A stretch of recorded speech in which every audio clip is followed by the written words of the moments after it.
Bonjour à tous, j'ai beaucoup de choses à vous dire aujourd'hui.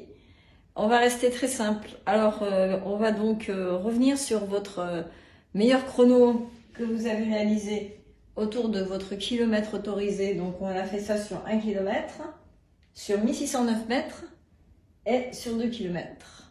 Alors, si je prends mes chronos modestes d'une personne déjà âgée, le 1000 mètres, c'est 4 minutes. Le 1609 mètres, 6 minutes 40 et le 2000 mètres, 8 minutes 38, ce qui nous fait une allure de 4 minutes au kilomètre, 4,12 et 4,19 au kilomètre. Voilà, donc je suis pas forte, mais je suis cohérente. C'est-à-dire j'ai bien réalisé mes exercices d'un jour à l'autre. J'ai pu constater que j'avais bien récupéré, puisqu'en fait j'ai un alignement de mes chronos. Donc là, ici, on a la distance 1000, 1609 et 2000. Mais ton record, entre guillemets, hein, c'est pas génial, mais au moins on a un alignement des points et je vous donnerai un petit lien Excel, une petite image Excel qui va vous montrer qu'on peut faire ça très facilement sur Excel. Je m'excuse auprès des gens qui font ça tellement couramment que voilà.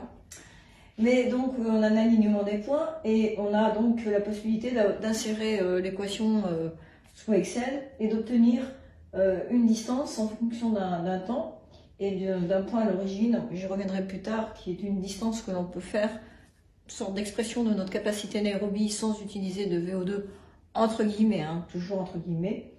Et bien là, donc, on peut s'apercevoir que ma vitesse critique, qui est la pente de ma relation entre meilleur chrono du 1000 mètres au 2000 mètres, et représente 11 km/h, 3,6 mètres par seconde, 11 km/h, non, excusez-moi, 13 km/h. Et donc, de cela, je peux calculer ma vitesse moyenne, attention je dis bien moyenne, ça aussi ce sont des vitesses moyennes, mais à l'intérieur de 1000, 1609 et 2000 mètres, il y a des phases d'accélération. On a vu sur le film de Bannister qu'il était parti derrière un lièvre à vitesse constante, puis après il a accéléré et encore accéléré. Il a fait une accélération, une première accélération quand le premier lièvre s'est échappé et le deuxième a pris le relais, et puis après lui il est parti tout seul, encore une autre accélération dans les 500 derniers mètres.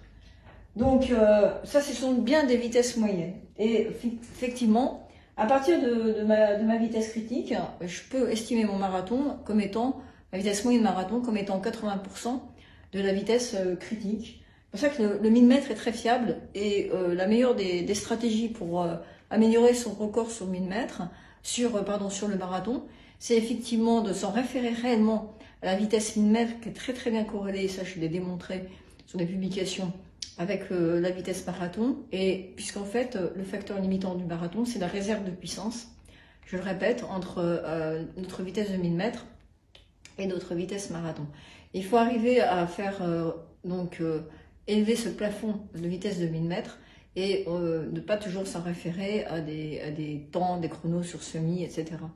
Et pour progresser, il faut gagner en puissance et en marge de sécurité, puisqu'en fait, ce que je voulais vous dire, c'est qu'à l'intérieur, autour de cette vitesse critique, autour de cette vitesse marathon, donc qui est à 80% de la vitesse critique, on va osciller de à peu près 4%, c'est à peu près ce que les meilleurs font, ils ont une oscillation de 2-3%, et cette oscillation va permettre de pouvoir justement se reposer, récupérer un peu, redémarrer, etc.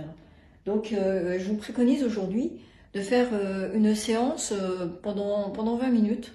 Vous allez faire des vaguelettes autour de cette vitesse marathon. Alors si vous ne la connaissez pas, eh bien prenez votre vitesse sur 1000 mètres et amusez-vous à osciller autour. Mettez-vous à 80% de votre vitesse sur 1000 mètres et amusez-vous à osciller autour. Donc ce qui fait par exemple là, pour moi, une oscillation de plus ou moins 13 secondes autour de ma vitesse marathon. Voilà, donc ce qui est intéressant, ce qu'il faut déjà constater, c'est que la vitesse de 1000 mètres, c'est une bonne vitesse de référence pour pouvoir après calculer ses chronos sur des distances supérieures. C'est un objectif d'amélioration très simple, très facile à faire, avec les entraînements en accélération et décélération qu'on a vu tous ensemble et qu'on va continuer à voir. Nous, on est là, tant qu'on ne sort pas, on est là, ou qu'on est confiné, mais qu'on sort très peu. On va optimiser nos entraînements, puis on sera là après. Mais bon, pour l'instant, on est tous ensemble. Et donc, il faut bien comprendre que l'entraînement billet training permet de pouvoir accélérer, décélérer gentiment pendant même tout un marathon et pouvoir surtout améliorer sa vitesse record sur 1000 mètres. Donc c'est tout bénef. Allez, à tout bientôt. Donc aujourd'hui, vous faites votre séance de 20 minutes à une vitesse de marathon plus ou moins 4 à 5% de vitesse. La vitesse de marathon, vous la calez à 80% de votre vitesse de 1000 mètres que vous avez fait les dernières fois. À très bientôt. Au revoir.